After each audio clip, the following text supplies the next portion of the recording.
Assalamualaikum warahmatullahi wabarakatuh. Perkenalkan, saya Tantria Oktaviana, NIM 19032 110092 dari Program Studi Agribisnis Fakultas Pertanian Universitas Trunojoyo Madura. Pada video kali ini, saya akan menjelaskan terkait ujian tengah semester dari mata kuliah Ekonomi dan Bisnis Syariah. Sebelum menuju ke pembahasan, terdapat beberapa topik yang akan saya bahas ke depannya. Yang pertama, perbedaan ekonomi konvensional dan ekonomi syariah. Kedua, perbedaan musyarakah dan mudharabah. Ketiga, skema akad wakalah dan hal-hal yang membatalkannya. Keempat, skema akad hawalah dan hal-hal yang membatalkannya. Dan kelima, contoh praktik musakoh di bidang pertanian. Baik, pertama, saya akan menjelaskan terkait perbedaan ekonomi konvensional dan ekonomi syariah beserta contohnya. Ekonomi konvensional merupakan suatu teori ekonomi yang berkaitan dengan kebebasan bergerak menuju pasar bebas dan sistem ekonomi berpaham perdagangan bebas dalam era globalisasi yang bertujuan menghilangkan kebijakan ekonomi proteksionisme. Sedangkan ekonomi syariah merupakan ilmu pengetahuan yang berupaya untuk memandang, meninjau, meneliti, dan akhirnya menyelesaikan permasalahan-permasalahan ekonomi dengan cara yang islami. Adapun perbedaan ekonomi konvensional dan syariah secara lebih detail yaitu dapat dilihat pada tabel di PPT.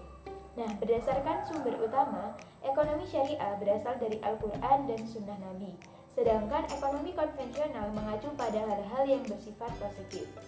Kemudian, berdasarkan tujuan, ekonomi syariah bertujuan untuk mencapai falah di dunia dan akhirat, mencapai kesejahteraan dan keadilan bagi rakyat. Sedangkan ekonomi konvensional bertujuan untuk semata-mata kesejahteraan duniawi, mencapai kesejahteraan individu. Kemudian, berdasarkan kepemilikan, ekonomi syariah yaitu sumber kekayaan yang kita miliki adalah titipan Allah SWT.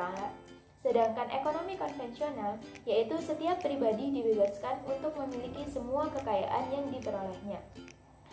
Selanjutnya, berdasarkan keuntungan, ekonomi syariah yaitu bagi hasil atau pengambilan keuntungan dari persentase pendapatan. Sedangkan ekonomi konvensional yaitu dari bunga atau pengambilan keuntungan dari persentase modal. Kemudian yang terakhir berdasarkan prinsip. Ekonomi syariah berprinsip pada konsep scarcity, sedangkan ekonomi konvensional berprinsip pada goal-oriented disiplin. Selanjutnya yaitu apa sih contoh praktik dari ekonomi konvensional? Contoh praktiknya yaitu lembaga perbankan konvensional seperti Bank BRI, BCA, Bank BTN, dan lain-lain yang menerapkan sistem konvensional dalam menjalankan kegiatan perbankan.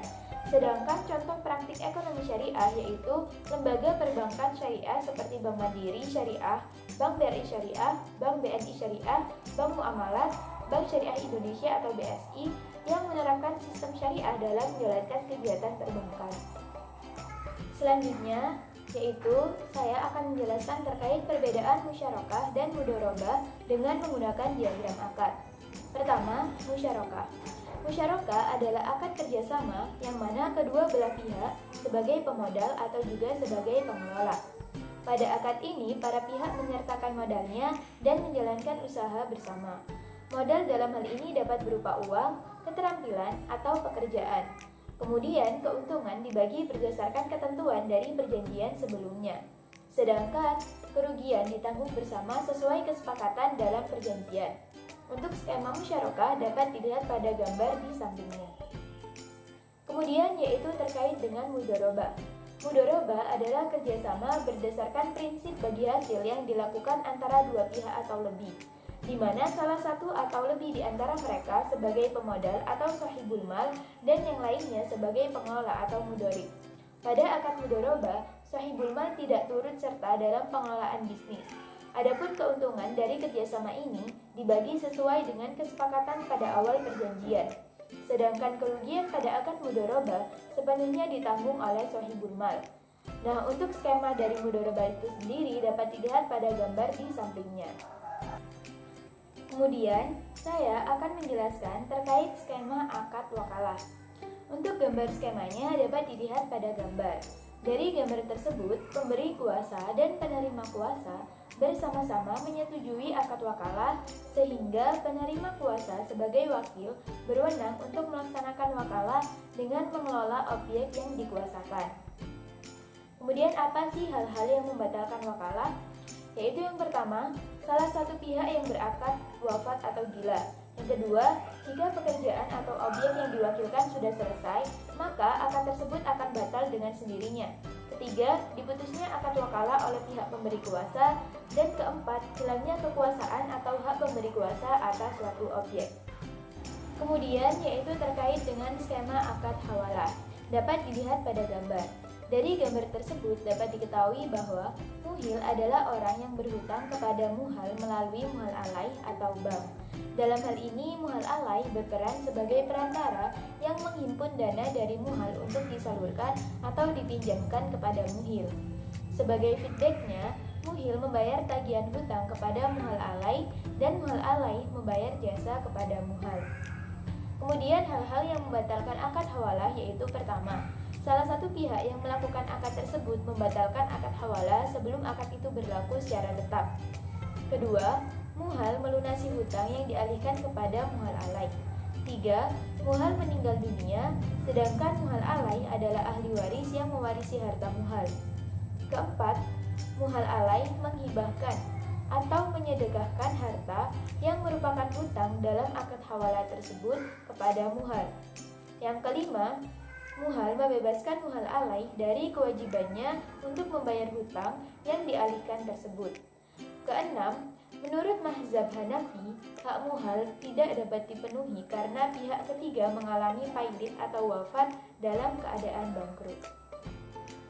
Kemudian, contoh praktik musyakoh di bidang pertanian yang tidak sesuai dengan prinsip bisnis syariah, yaitu seperti pada jurnal yang berjudul Praktik Gadai Tanah Pertanian di Nagori Bandar Rakyat, Kecamatan Bandar, Kabupaten Simalungun.